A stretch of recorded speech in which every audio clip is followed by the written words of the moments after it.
conducting the parade today. And any type of music on the Uganda Police Force band is Inspector of Police awarded praise. And then Uganda Prison Service Uniform Officer 2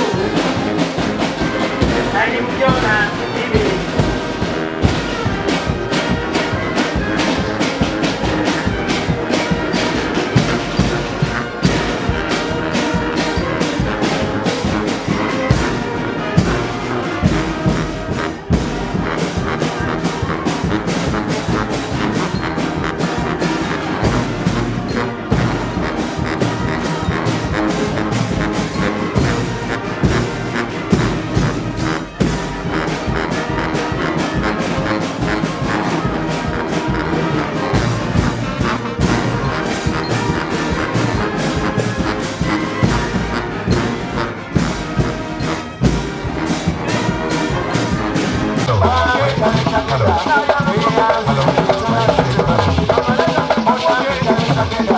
In Uganda that discriminate against women, the marriage and divorce issue, ownership, land and property, we need to act and make sure that the laws are implemented.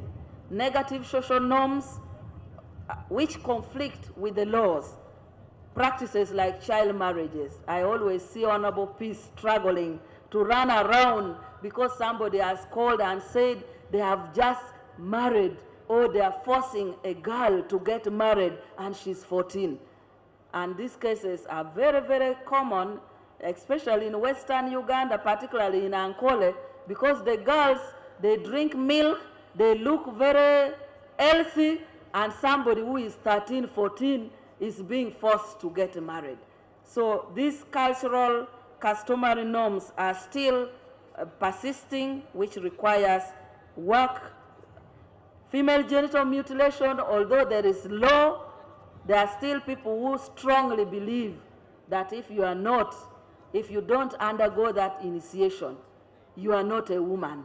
So even for educated women, they will fear to talk about it because of the culture.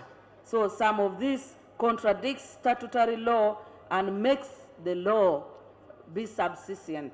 Countrymen, countrywomen, and especially the Bazukulu, the International Women's Day is an opportunity to recognize and celebrate the significant role played by women and girls in our families, local communities, and the country at large.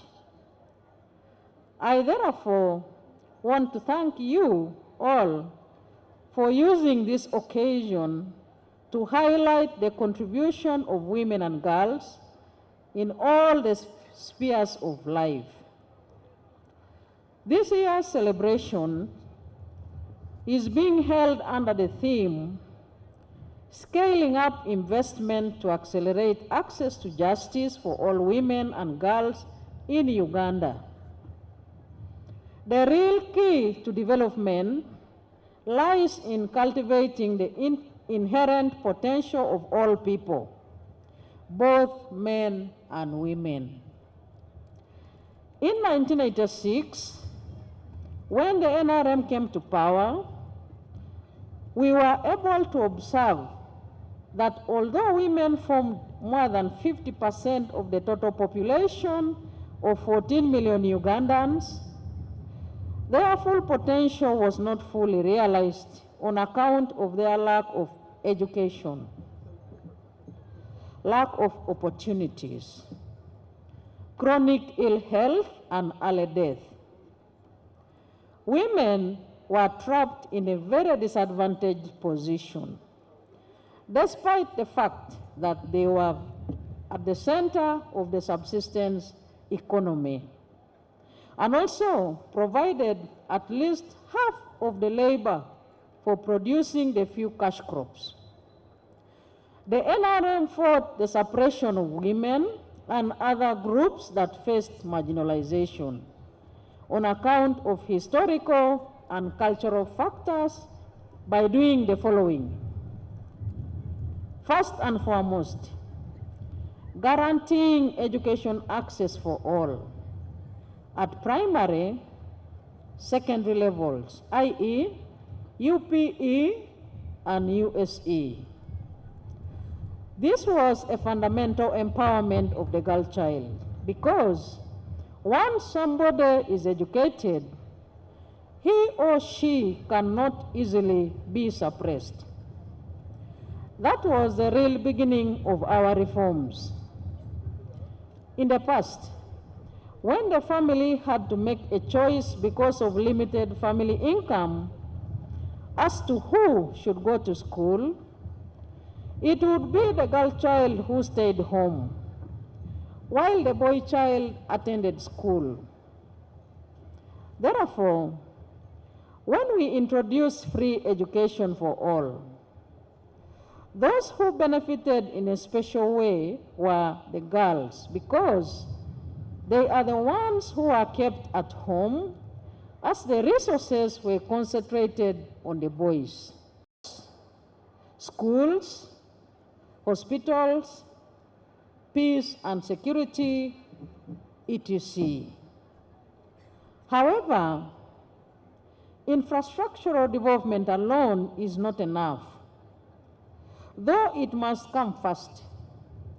Development is a collective good for everyone, but wealth and jobs belong to individuals, families, groups, or companies.